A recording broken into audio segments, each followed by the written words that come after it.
This is KHQA Sports.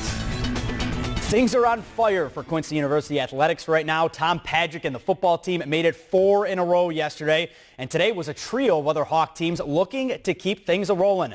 The safest bet, the number 6 ranked men's soccer team in their opening round for the GLVC tournament game, right? Well, brisk and windy at Legends this afternoon. Some leftover Halloween costumes on display, chirping the visitors the whole game in this one. First half, Hawks going into a steady wind. Not going to stop the league's leading goal scorer, though. Jordan Roberts with some nice footwork to get the shot off right there. That one, however, goes wide. More from Mr. Roberts, though. How about the footwork here? Shakes the defender out of his shoes. Blasts that one high. Was that kind of a first half for the Hawks, though, as they were going in to a steady wind, like I said. Second half, though, they would come out, and they would come out firing. Probably the best opportunity right here. Chris MacArthur, the best chance all afternoon thus far for the Hawks, but that one would get cleared out. But they would just keep it up. You could feel it coming. The momentum was in the Hawks' favor. They were going into the wind now. Taylor Reese going to get the through ball. Q&D product puts that one into the corner mesh right there to tie the game in the 87th minute, folks. Everybody going crazy up there, including the Hawks. They were absolutely loving it, and they just kept riding the momentum after that.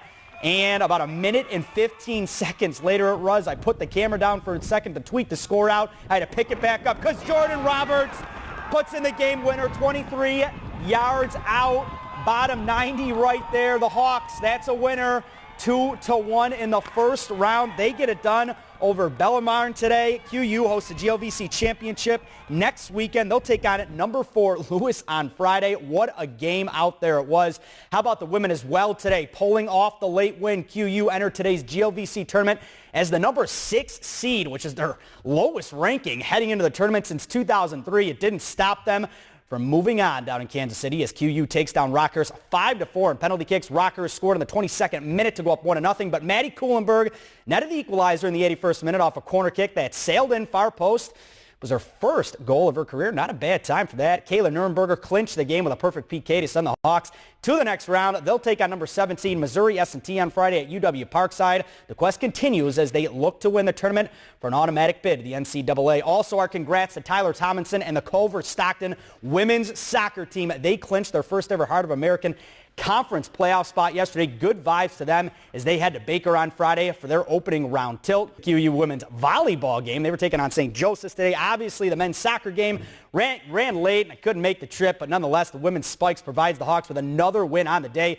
They complete the weekend sweep after beating Indy yesterday 3-1 and St. Joseph's 3-0 today. The Hawks flying high on all levels in each sport this weekend. And yesterday, the first day of high school playoff football action in the state of Illinois, and nobody had a bigger shot to take down a number 1 seed than Illini West. The Chargers, possibly the last team in the field with a minimum of 40 playoff points, needed a late season win from West Hancock just to assure Lyle Klein's squad a trip to the dance, and boy did they deliver yesterday. The Chargers, behind Austin Kerfman's 166 yards on the ground, took down number 1 seed Georgetown Ridge Farm. The boys did it with defense and capitalized when they got their opportunities. From here, anything can happen. Get in, and it's a whole new season.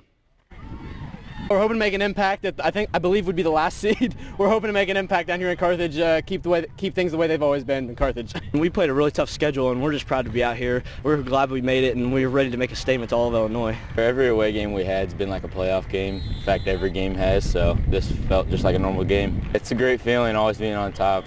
I have to give credit to their team too. They came back. They were coming back hard, and our lineman was just pushing them back though and giving me more yards, and it was just very helpful on all ends of the ball. We know from looking at our schedule that we play a lot harder teams than people give us credit for. So we were ready to go today. Got to give the whole team credit for coming ready to play. Most of us, it's our senior year, and we're just ready to go out there and show everybody what we can do. On to the second round for the Chargers, and as you probably know from yesterday, they'll be taking on Athens next Saturday at Athens. A number of local ties in this one, as Chris Dewar mentioned during overtime yesterday. She mentioned earlier in this week. We'll have more on that. KHQA this week. Going to be a good one. Can't believe football almost over, winding down here, but it's still getting good.